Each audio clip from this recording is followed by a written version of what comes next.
सेवा जोहार। आज हम लोग ग्राम पंचायत नरौर, विकासखंड मरवाही, जिला जीपीएम छत्तीसगढ़ में दादा प्रेम साह मरावी जी का कार्यक्रम देखने को आए थे। और हमारा एक छोटा सा प्रयास है कि हम दादा प्रेम साह मरावी के इनके अनुभव को यूट्यूब के माध्यम से हम आपके बीच दिखाने का प्रयास कर रहे हैं। जिस वक्त गोंडी धर्म संस्कृति को कोई प्रचार प्रसार नहीं करता था, कहने का चाहिए कि लोग कतराते थे, उस वक्त से लेकर के अभी तक दादा प्रेम साह मरावी गोंडी धर्म संस्कृति को अपने मधुर स्वर से जन जन तक पहुंचाने का कार्य कर रहे हैं। तो आइए आपसे दादा प्रेम साह मरावी से रूबरू करा रहे हैं और उनसे बातचीत करा रहे हैं। वैसे दादा प्रेम साह मरावी को पूरे गोंडवाना भर के लोग जानते हैं, फिर भी हम अपने दर्शकों को, चाहने वालों को दादा प्रेम साह मरावी के बारे में थोड़ा परिचय। दादा,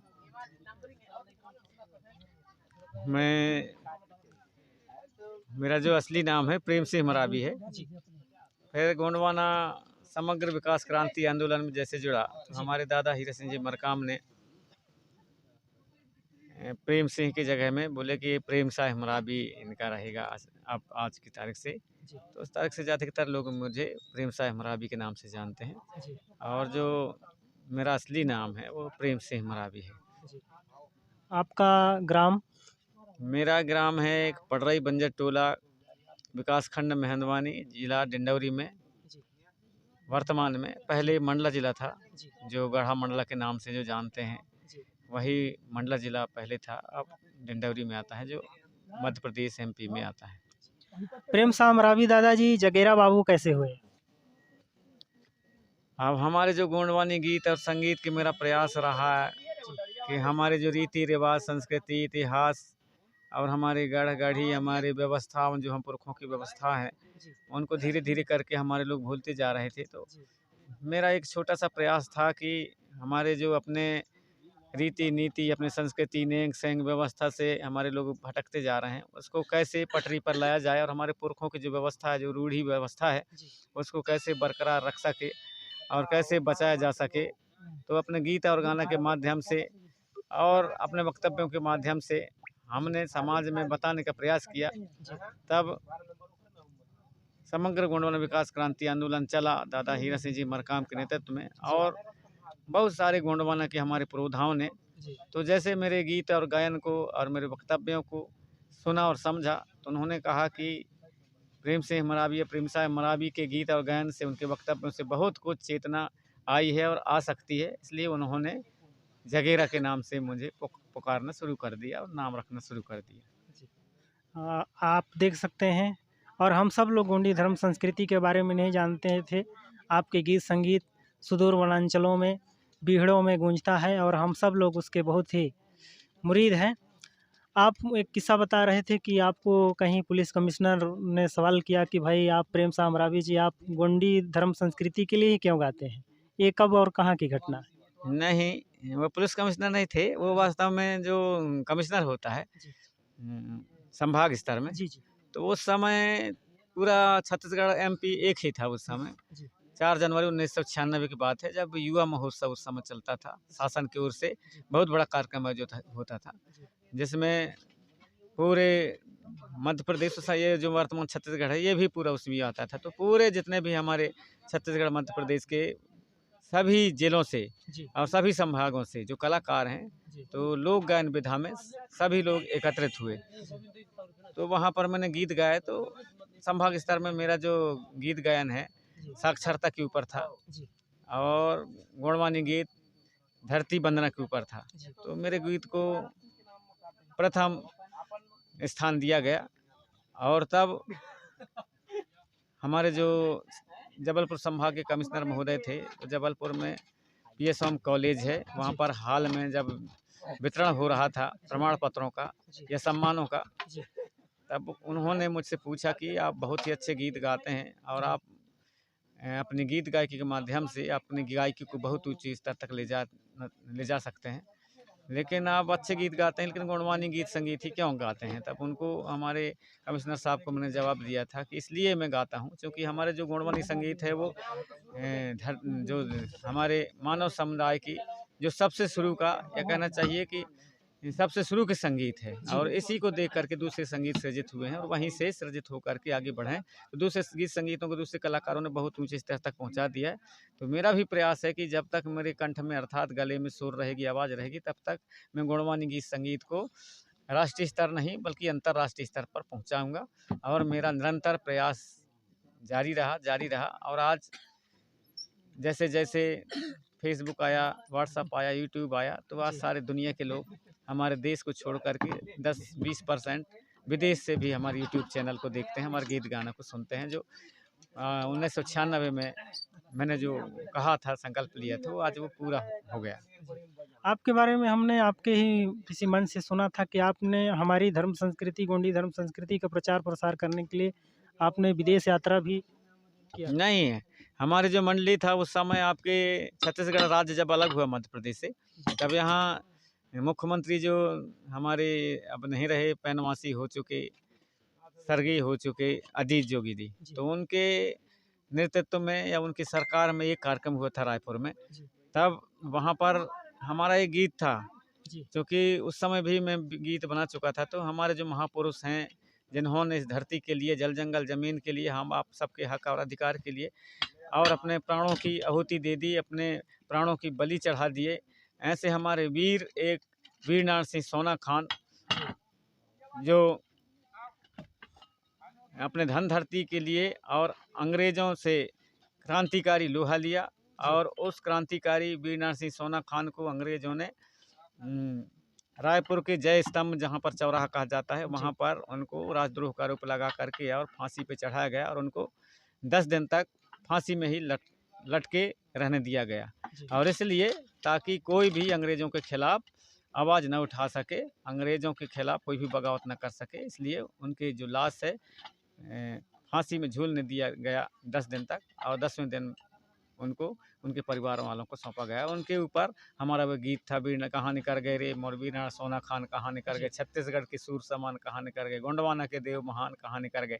इस गीत की प्रस्तुति जब छत्तीसगढ़ में हुआ, तब अजीत जोगी की सरकार और वहाँ पर जो बैठे सभी जितने भी शासन प्रशासन के लोग थे, उन्होंने चयन किया कि इनका जो चयन है वो थाईलैंड भेजा जाए। तो थाईलैंड के लिए हमारी पार्टी का चयन किया गया, लेकिन किन्हीं कारण बस भेजना था। हमारे जो डिंडौरी जिले के कलेक्टर थे और शासन प्रशासन था, उनके माध्यम से वहाँ भेजना था, लेकिन प्रशासन के उदासीनता के कारण व उनके गलत रवैये के कारण हमें वहाँ तक नहीं पहुँचने दिया गया। लेकिन कोई बात नहीं, क्योंकि सम्मान तो हमारे पास इतने प्रमाण पत्र मिले हैं शासन प्रशासन से, अलग अलग राज्यों के, अलग अलग शहरों के, लेकिन राज्यपाल द्वारा भी दिया गया सम्मान, गौरवाना संस्कृति सम्मान, लेकिन वो सम्मान मेरे लिए कुछ भी नहीं है। यदि पद्म श्री या पद्म विभूषण जैसे सम्मान भी देते हैं तो वो शासन सरकार की ओर से दिया जाता है, शासन प्रशासन की ओर से, हमारे लिए वो सम्मान को बहुत बड़ी बात नहीं है।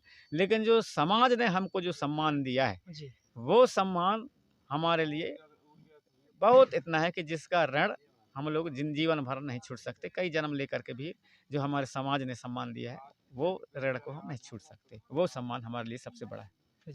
वाकई में दादा प्रेम साह मरावी जगेरा बाबू, आपका जो प्रयास रहा है और आपने जो हमारे समाज को दिया है, हम लोग तो हीरा सुका पाटालीर को नहीं देखे, लेकिन आपको साक्षात हम ऐसा मानते हैं कि आप उन्हीं के स्वरूप में हमारे गोंडवाना के कोयावंशियों के दिल में, मन में, बुद्धि में, बाड़ी में आप उसी तरह एक संगीतज्ञ गुरु के नाम से विराजमान हैं और सबके दिलों में वास करते हैं।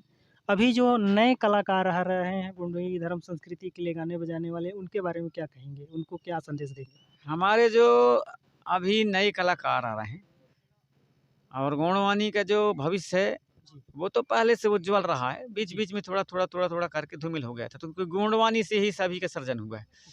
अलग अलग रूप में थोड़े या क्षेत्रीय हिसाब से अलग अलग उनको नाम भले दे दिया जाए। उदाहरण के लिए भोजपुरी हो गया, बुंदेलखंडी हो गया, या अपने छत्तीसगढ़ी हो गया, या निमाड़ी हो गया, मराठी हो गया, ये जितने भी हैं, कर्नाटकी है, हरियाणवी है, जितने भी हम कहते हैं, वो सब गोंडवानी गीत संगीत के ही या गोंडवानी परंपरा के ही वो अंग हैं। जब उनको हम गहराई से समझेंगे तब जानेंगे कि सबके सृजनकर्ता जो है वो गोंडवानी गीत संगीत है। हमारे जो पुरखा हैं वहीं से उनका सृजन हुआ है। क्षेत्रीय हिसाब से या भौगोलिक परिस्थितियों जी। के कारण रहन सहन में थोड़ा अंतर आता जाता है। लेकिन जो हमारे नाचने के तौर तरीका, हमारे गीत गाने के तौर तरीका, हमारे वाद्य यंत्रों के तौर तरीका लगभग हमारे चाहे हमारे लोग चाहे जहाँ भी रहें, हमारे भारत देश में रहें या दूसरे विदेशों में रहें, चाहे दक्षिण अफ्रीका में रहें, अमेरिका में रहें, ऑस्ट्रेलिया में रहें, अमेरिका में रहें, चीन जापान कहीं भी रहें, लेकिन उनके जो बजाने के तौर तरीका, उनके गाने के तौर तरीका और उनके बोलने चालने के तौर तरीका, सब कुछ कहीं न कहीं हमारे गौड़वानी गीत संगीत से ही वो टच होते हैं और उसी से मिलता-जुलता गीत गाना और नाचा गाना होते हैं। अतः जो हमारे उभरते हुए कलाकार हैं, उनसे निवेदन करना चाहूँगा कि कुछ हमारे कलाकार हैं, बिना सोचे समझे और पब्लिसिटी के हिसाब से कुछ के कुछ भी गाते रहते हैं। जी। तो जो जानकार हैं, उन जानकारों से कहीं न कहीं अपने पुरखों से जानकारी लें, जो अच्छे जानकार हैं उनके साथ में बैठें, बड़ों के साथ बैठें, बुजुर्गों के साथ में बैठें, तो उनको जो सही ज्ञान है गौड़वानी गीत संगीत का और गौड़वानी संस्कृति सभ्यता का, वो उनके पास में जानकारी अच्छी आएगी। यदि नहीं बैठेंगे उनके साथ में, तो पब्लिसिटी के लिए कुछ भी करते रहेंगे, कुछ भी गाते बजाते नाचते रहेंगे, तो उसमें आने वाले जो समय होगा वो दिग्भ्रमित होंगे और हमारे जो संस्कृति और सभ्यता, हमारे गीत गायन है, वो कहीं न कहीं दूषित होगा। इसलिए मैं निवेदन करना चाहूँगा कि बुजुर्गों के संपर्क में आएँ और जो जानकार हैं, उनसे कहीं न कहीं यदि गीत रचना करते हैं, गाते हैं, तो गीत रचना करने के पहले उसपे किसी अच्छे जानकार लोगों से और उसे दिखा लें, सुना लें, ताकि सही इतिहास, सही संस्कृति और सही गीत गाना सभी दुनिया के सामने हमारे गौड़वानी गीत संगीत का सामने आए। ऐसा मेरा सोचना है। वाक़ई में बहुत अच्छा आपका संदेश हम लोग इस वीडियो के माध्यम से लोगों तक पहुंचाएंगे और इसीलिए गोंडी संस्कृति को विश्व संस्कृति की जननी कही जाती है। मरावी दादा, आपने हमसे बात किया, इसके लिए आपका बहुत-बहुत धन्यवाद। जी, सेवा जोहार सबको। दोस्तों, आप देख रहे थे हमारे संगीतज्ञ गुरु आदरणीय तिरुमाल प्रेम साह मरावी जी, जगेरा बाबू जी से हमने बातचीत की। उम्मीद है कि आपको ये बातचीत अच्छी लगी होगी। आप लोग हमारे यूट्यूब चैनल कोयतुर लोक कला मंच बुंदेली को लाइक करें, कमेंट करें और सब्सक्राइब करें। हेलो दोस्तों, सादर जय सेवा जोहार। आज मरावी दादा के बीच में हम लोग नरौर ग्राम पंचायत के अंतर्गत में हैं। आज इनका प्रोग्राम रात्रि प्रोग्राम था और हम लोग उतना दिन यूट्यूब के माध्यम से देखते थे, गीत गाना के माध्यम से, मोबाइल के माध्यम से सुनते थे। लेकिन आज बड़ी सौभाग्य की बात है कि आज मरावी दादा के आज पास में बैठे हैं और एक यादगार के लिए हम लोगों ने यूट्यूब चैनल में एक तरोताज़ा रखने के लिए ये सब खास बातचीत हो रहा है। तो मैं मरावी दादा से मैं कुछ जानकारी लेना चाहता हूँ कि मरावी दादा जैसे गीत संगीत आज भाई स्वर लहरी के नाम से जाने जाते हैं, और गीत संगीत आपके मन में कैसे उत्पन्न हुआ, कैसे आप गीत संगीत में आप कैसे लगाव हुआ, इसके बारे में थोड़ा सा बताएंगे हमारे दर्शकों को। जी, सभी को सेवा जोहार।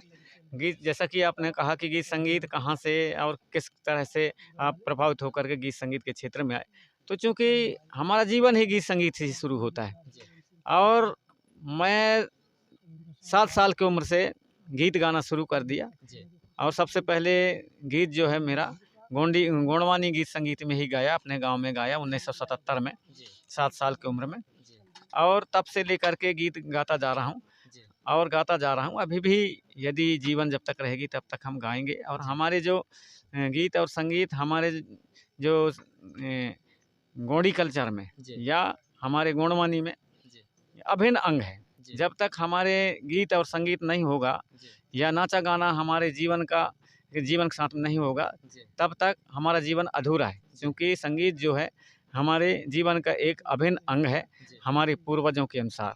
तो गीत गाने की जो ये कला है वो हमारे जो बुजुर्ग थे, हमारे नानी, नाना या हमारी दाई, जिसको आजकल मम्मी या अम्मा इत्यादि कहते हैं, लेकिन हम लोग दाई कहते थे।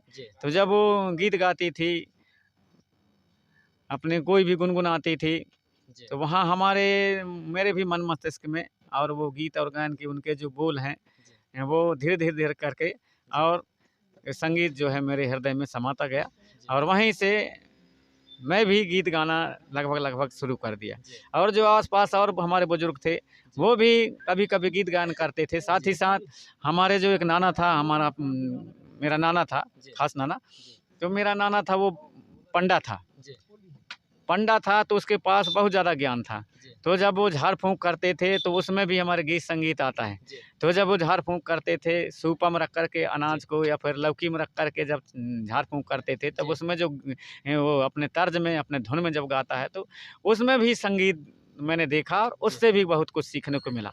और गोंडवाना का जो इतिहास है, गोंडवाना का इतिहास वास्तव में मैंने उन्हीं से सीखा है। मैंने पुस्तकों से ज़्यादातर अध्ययन नहीं किया।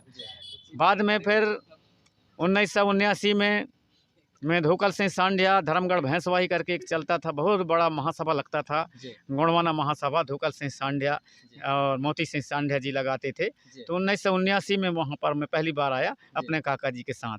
तो हम लोग पैदल चल कर के आए थे, 2 दिन में वहाँ तक पहुँचे थे। और सारे देश भर के लोग वहाँ पर इकट्ठे होते। तो वहाँ गोंडी धर्म संस्कृति की चर्चा चलती थी। तो वहाँ पर एक पुस्तक वहाँ से खरीद करके लिए मेरे काका ने खरीदे, तो वहाँ से ले गए थे। उसकी मूल्य थी 25-30 पैसे रही होगी। और उसका नाम था कोया पुण्य दर्शन, गोंडी धर्म दर्शन। उसके लेखक थे राजनेंगी रंगेल सिंह भलावी जी। तो उससे पहले भी जो हमारे पुरखे हैं, हमारे जो नाना जी थे, गोंडवाना या गोंडी संगीत या गोंडवाना के इतिहास में कहना चाहूँगा तो मुझे वहीं से जानकारी मिली और वहीं से बहुत कुछ जान समझने को मिली। क्योंकि वो जब पढ़ते थे, उनके साथ जब गोंगो करने जाता था मढ़िया में हमारा नाना, तो मुझे भी ले जाता था कि चलो वहाँ पानी रखो, अपने आग रखता था, कंडा का जला हुआ आग चिमटा में, और रार रखता था डिब्बा में होम के लिए जो रार चढ़ाते हैं अपन धूप के लिए, वो रखता था और मेरे को पानी रखाता था। तो मैं स्कूल में ज़रूर पढ़ता था, 2री 3री में पढ़ता रहूँगा मैं, पहली 2री 3री में। और जब उसके साथ जाता था मढ़िया में, तो मढ़िया में जा कर के जब वो मैं पानी रख कर के और वो जैसे वो पढ़ना शुरू करता था कि देख रही धरती दाई खेर कूट हरदुलाला ठाकुर देव खीला मिठवा श्री देव यदुराय के मान देव गोरस साह प्रेम साह संग्राम साह मान साह बाट ठाकुर विजय साह नरहरि साह महाराज साह सरस्वती दलपत साह चंद्र साह विजय साह दुर्गावती कमलावती पद्मावती मैनावती बिजलोकन कन्या त्रिलोकन कन्या हिरमोतन कन्या जब करके पूरा हमारा जब पढ़ता था, तो मुझे लगता था कि मैं तो जो पुस्तक हम स्कूल में पढ़ते हैं, पहली 2री में जो पुस्तकें चढ़ती थी, ऐसा तो कोई पुस्तक में कहीं लिखा हुआ मिलता नहीं। लेकिन ये कहाँ की बात बता रहे हैं, कहाँ की बात पढ़ रहे हैं, कौन राजा को पढ़ रहे हैं, कौन भगवान की पढ़ रहे हैं। तो वहाँ से मेरे अंदर में और धीरे करके जो है गोंडवाना के इतिहास और संस्कृति वहाँ से मेरे दिलो दिमाग में घुसना चालू हो गया। तो जितना कुछ भी मैंने सीखा है हमारे पुरखों, हमारे बुजुर्गों से ही सीखा है।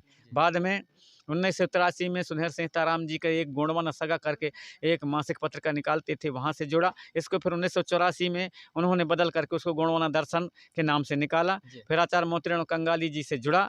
आचार्य मोतीराम कंगाली जी के जुड़ने के बाद में फिर इसके पहले मैंने कंगला माझी अंतर्राष्ट्रीय गोंडवाना मजदूर संगठन दिल्ली, उसमें जुड़ करके उनके साथ में बहुत कुछ काम किया। इसके बाद में फिर दादाजी के साथ में लगभग 1990-91 से वहाँ से दादाजी के साथ में बाद में मुलाकात हुई। उस समय दादाजी भी उतना अच्छा गोंडवाना के बारे में उतना ज़्यादा नहीं जानते थे। उस समय सुनहर सिंह ताराम जी, शीतल सिंह मरकाम और कंगाली आचार्य मोतीराम कंगाली जी के संपर्क में दादाजी भी आए। और वहीं से फिर दादाजी क्या है कि वाक पढ़ता और दादाजी चिंतनशील थे। दादाजी के पास में बहुत ज़्यादा दिमाग था कि किस बात को कैसा रखना है, किस बात को कैसा करना है। वहाँ से दादाजी की सोच और विचार गोंडवाना समग्र क्रांति आंदोलन चला है, तो उसमें जुड़ गए। तो गोंडवाना धीरे पहले से चलता रहा है, 1931 से चलता रहा है, ऐसा हम सुनते थे। 1979 से तो मैं खुद उसमें जुड़ा हूँ धोकल सिंह सांडिया जी के गोंडवाना आंदोलन में। लेकिन तब भी धीरे चला, उतना नहीं बढ़ा। लेकिन जैसे हमारे गीत और गाना संगीत जैसे आए, मेरे से फिर हजारों कलाकार धीरे जुड़ते गए और गोंडवाना का कारोबार बढ़ता गया। क्योंकि मुझे मालूम था कि दूसरे लोगों ने भी बड़े रहस्य लीला तो रामलीला तो यहाँ दिखा करके ही अपनी संस्कृति का प्रचार किए हैं। क्योंकि हमारा जो कोई भी समाज जो है वो संगीत प्रेमी होता है। तो संगीत में जितना जल्दी आदमी दूसरे के प्रति आकर्षित होता है, अपने जो बातों को दूसरे के यहाँ इतिहास संस्कृति रीति रिवाज को दूसरों के ऊपर और अच्छा से अच्छा बता सकता है, उसको आदमी आचरण करने लगते हैं। तो मेरे भी दिलो दिमाग में आया कि हमारे गोंडवानी गीत संगीत ही एक ऐसा चीज़ है जो उसके माध्यम से आदमी बहुत जल्दी हमारे लोग जाग सकते हैं, सच्चाई को जान सकते हैं। इसलिए मैंने संगीत का सहारा लिया और उसी को देखते हुए कहीं जगीरा बाबू के नाम से मुझे पुकारा गया। तो 2001 में 23 अक्टूबर 2001 में बालाघाट में एक बहुत बड़ा कार्यक्रम हुआ था, जहां उस समय गोंडवाना महासभा जिला बालाघाट की ओर से, खुरसुड़ गांव है बालाघाट जिले में, खुरसुड़ गांव, वहां पर गोंडवाना महासभा बालाघाट की ओर से 10,000 रुपये और श्रीफल, साल भेंट और प्रमाण पत्र सहित हीरा सूखा पाटा लीर के सम्मान से सम्मानित करते हुए मुझे और सम्मानित किया गया। इसके पूर्व 1997 में नागपुर में एक गोंडी साहित्य सम्मेलन हुआ था। वहाँ पर सारे देश के हमारे सभी देश के अलग अलग राज्यों के वहाँ पर कलाकार आए थे, वहाँ पर वक्तागण आए थे, वहाँ साहित्यकार आए थे, वहाँ कविता लिखने वाले थे, सभी लोग आए थे, सभी लोग थे। तो वहाँ पर भी सभी का जब प्रस्तुति हुआ, लेकिन मेरा जैसे प्रस्तुति हुआ तो सब लोगों को अच्छा लगा और वहाँ देश का सर्वश्रेष्ठ गोंडी गायक के नाम से मुझे वहाँ पर सम्मानित किया गया, प्रमाण पत्र दिया गया, सब कुछ किया गया, आज भी मेरे पास सुरक्षित हैं। तो इस प्रकार से इतने मेरे पास में सम्मान के प्रमाण पत्र होंगे या सम्मान के प्रशस्ति पत्र होंगे कि मेरे ख्याल में उनको मैं यदि इकट्ठा करूँगा तो लगता है कि बहुत बड़ा बंडल बन जाएगी। लेकिन उनको मैं वो नहीं मानता कि बहुत बड़ी उपलब्धि है। मुझे सबसे उपलब्धि मैं ये मानता हूँ कि मेरे गीत और गाना से कम नहीं तो हमारा जो सोया हुआ समाज है उनमें कुछ ना कुछ चेतना और सुगबुगाहट जरूर आई है। और आज धीरे धीरे जनजागृति पैदा हुई है, धीरे धीरे करके आज एक से एक बढ़ करके कलाकार तैयार हो रहे हैं। कहीं ना कहीं गलत गा रहे हैं, कहीं सही गा रहे हैं, लेकिन उन कलाकारों से भी निवेदन करना चाहूँगा कि सही चीज़ निकालें, गलत सलत न निकालें और केवल अपने पब्लिसिटी के लिए और प्रसिद्धि पाने के लिए कुछ की कुछ न गाएं। जो हमारे गुणवानी के असली गीत और संगीत है उसको निखार करके सामने लाने का प्रयास करें, ऐसा मैं उभरते हुए कलाकारों से निवेदन करना चाहूँगा। दादाजी एक सवाल और था, जैसे हमारी जो गोंडी संस्कृति है इसमें पीला रंग को क्यों अपनाया गया, इसका क्या रहस्य है? कुछ तो रहस्य होगा, इसका रहस्य को बताएं। नहीं, पीला रंग, पीला हमारे तो कलर में से सभी कलर का महत्व है और सभी कलर को हम पूछते हैं और सभी कलर हमारे लिए महत्वपूर्ण है। लेकिन जो पीला कलर है, पीला कलर का जो पावर होता है, पीला कलर का पावर बहुत ज़बरदस्त होता है। उसमें जो ऊर्जा मानते हैं हम, ऊर्जा उसमें बहुत ज़्यादा होता है कलर की बात करें तो। इसलिए उसको हमारे पुरखों ने अनुभव करके और उसको कहीं भी हो जहाँ ऊर्जा मिलना है या फिर कोई भी चीज़ जहाँ ताकत होना है तो उसको मान में, सम्मान में या शादी ब्याह के समय में हमें जो दूल्हा दुल्हन को जो चढ़ाया जाता है, क्योंकि उसमें बहुत ज़्यादा वो जो कलर होता है पीला कलर, उसमें पावर होता है। जैसे हमारे माता का दूध भी जब शुरू में जब हम पीते हैं तो पीला दूध ही पीते हैं, तो हमें उसमें पावर होता है, शक्ति होता है। तो वो सारे अनुभव को हमारे पुरखों ने जाना और समझा और जान और समझ करके वो पावर को, वो वैज्ञानिकता को और वो प्राकृतिक पावर को जान और समझ करके हमारे पुरखों ने जहाँ अच्छा काम होता है, जहाँ पूजा पाठ के काम होते हैं, कोई भी हो या हमारे कहीं घर प्रवेश करना हो या कोई भी अपन कहीं भी पूजा पाठ करते हैं या कोई हम जमारे, जैसे जमारे कहते हैं हम लोग, जमारे उखाड़ना हो उस समय भी अपन हल्दी का या पीला कलर का उसमें छींटा मारते हैं। कोई भी काम शुद्ध करना हो तो वहाँ पहले पीला कलर का वो करते हैं, क्योंकि जो हल्दी होता है या पीला कलर होता है तो उसमें जो होते हैं एंटीबायोटिक्स गुण होते हैं, अवरोधक गुण होते हैं, कोई भी जो वायरस होते हैं उनको नष्ट करने की क्षमता होती है, इसलिए हम लोग उसका उपयोग ज़्यादा करते हैं। दादाजी एक सवाल और था आखिरी, जैसे आज हमारे युवा पीढ़ी आज एकदम सोए हुए लग रहे हैं और युवा पीढ़ी में कैसे जन जागृति आएगा, इसके बारे में थोड़ा सा। युवा पीढ़ी में जन जागृति आ जाए, देखिए कुछ को आप जगाएं, कुछ को हम जगाएं और ऐसे कर करके अपना जो कारवां है वो आगे बढ़ाते जाएं, ऐसे होगा। देखिए पढ़ लिख लेना अलग बात है और ज्ञान पढ़ लेना अलग बात है, दोनों अलग अलग चीज़ें हैं। ज्ञान पढ़ लेना और पढ़ लिख लेना अलग बात है। हम पढ़ाई तो जा कर के स्कूल में कर लेंगे, कॉलेज में कर लेंगे, हम यूनिवर्सिटियों में कर लेंगे, डिग्रियाँ वहाँ से हासिल कर लेंगे, वो पढ़ाई अलग चीज़ है। लेकिन ज्ञान पढ़ना अलग चीज़ है। और ज्ञान कहाँ से आएगा? ज्ञान आएगा हमारे पूर्वजों से, ज्ञान आएगा हमारे पुरखों से, ज्ञान आएगा परिवार से, संस्कृति शिक्षा आएगी कहाँ से? व्यवहार आएगा हमारे परिवार से, हमारे समाज से। और जब बुजुर्गों के पास में बैठेंगे तो संस्कृति और सभ्यता ज्ञान वहाँ से आएगा। और जो व्यवहारिक जीवन में जो ज्ञान काम आता है वो कहाँ का ज्ञान काम आता है? वो आता है जो हमारे पुरखों से और हमारे माँ बापों से और हमारे समाज के बीच में जो सीखते हैं वो ज्ञान काम आता है, वो ज्ञान काम आता है। उदाहरण के लिए कोई पुस्तक में नहीं लिखा है, पूरे दुनिया भर के पुस्तक उठा के देख लो कि मांगर माटी क्या होता है, मांगर माटी क्यों लाया जाता है, कहीं नहीं लिखा है, किसी में नहीं लिखा। मांगर माटी लाते हैं, लेकिन अब मांगर माटी है क्या? जब ये गोंडवाना के दर्शन में जो घुसेंगे, हमारे पूर्वजों के पास में आएंगे, तब मंगर माटी क्या है, सूत काटते हैं, सूत क्यों काटा जाता है, उसके पीछे क्या दर्शन है। मंडा गाड़ा जाता है, मंडप मढ़वा जिसको अपभ्रंश होकर मंडप कहते हैं, वो मंडा गाड़ा जाता है। तो मंडा क्यों गाड़ा जाता है, सब गाड़ते हैं, दूसरे लोग भी गाड़ते हैं, हर वर्ग के गाड़ते हैं, लेकिन मंडा क्यों गाड़ा जाता है, उसके पीछे दर्शन क्या है। जब ये गोंडवाना की संस्कृति में आएंगे, हमारे पुरखों की व्यवस्था में और उनके ज्ञान के पास में आएंगे, तब समझ पाएंगे कि हाँ, ये मंडा क्यों गाड़ा जाता है, मंगर माटी ही क्यों कहते हैं, इसके बाद में सूत क्यों काटा जाता है, फिर कलसा क्यों गोदा जाता है। ये जो चीज़ें हैं, वो सारी चीज़ें जब हमारी संस्कृति और हमारे लोगों के, हमारे पुरखों के ज्ञान में आएंगे, वहाँ घुसेंगे, तब ये दुनिया भी समझ पाएगी। जैसे 7 दिन होते हैं, लेकिन 7 ही दिन क्यों होते हैं, 8 दिन क्यों नहीं होते, जब हमारे दूसरे कहीं नहीं लिखा है। जितने भी पुस्तकें बड़े बड़े हैं वहाँ कहीं नहीं लिखा है, लेकिन जब हमारे पुरखों के पास में आएंगे, तब जानेंगे कि 7 दिन ही क्यों होते हैं। ये बहुत बारीकी चीज़ें हैं, जिनको हमारे प्रकृति के हलचलों को जान और समझ करके हमारे पुरखों ने उन व्यवस्थाओं को जान करके अपने व्यवहारिक जीवन में लिया।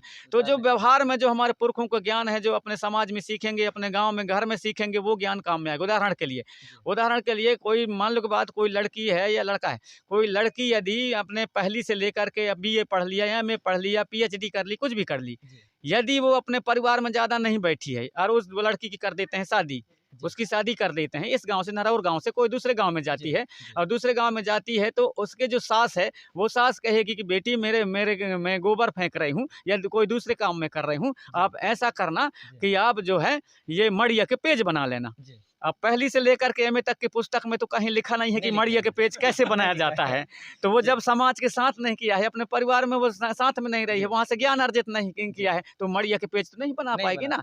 तो वहाँ तो जीने खाने के लिए और तत्काल जीने के लिए वो जरूरी है पेज पीना और वो खाना बनाना। तो कौन जरूरी चीज़ है, वो चीज़ है जो समाज के बीच में, परिवार के बीच में जो ज्ञान सीखेगा वो जरूर। चरौंटा भाजी बनाना है, कहते बना लेना चरौंटा भाजी कैसे बनाया जाता है, उसको पसा के बनाया जाता है कि उसमें खटाई डाला जाता है, कि उसमें नहीं डाला जाता है, कि उसको तेल में बघार करके बनाया जाता है कि नहीं, कैसे बनाया जाता है। जब मालूम नहीं है, तो ये तो कहीं पहली से लेकर के पूरे पुस्तकों में लिखा नहीं है, MA तक के पुस्तकों में, तो ज्ञान कहाँ से आएगा। वो ज्ञान आएगा पुरखों से, वो ज्ञान आएगा अपने परिवार से, वो ज्ञान आएगा समाज से, और ये ज्ञान उससे कहीं ज़्यादा है। हमारे पुरखे जो हैं फालतू के ज्ञान नहीं सीखते थे, हमारे पुरखे फालतू के ज्ञान नहीं सीखते थे। जैसे अपन कई पुस्तक हैं, उदाहरण के लिए महाभारत, गीता है, सुख सागर, प्रेम सागर, रामायण है, ये तो सीखते हैं, पढ़ते हैं।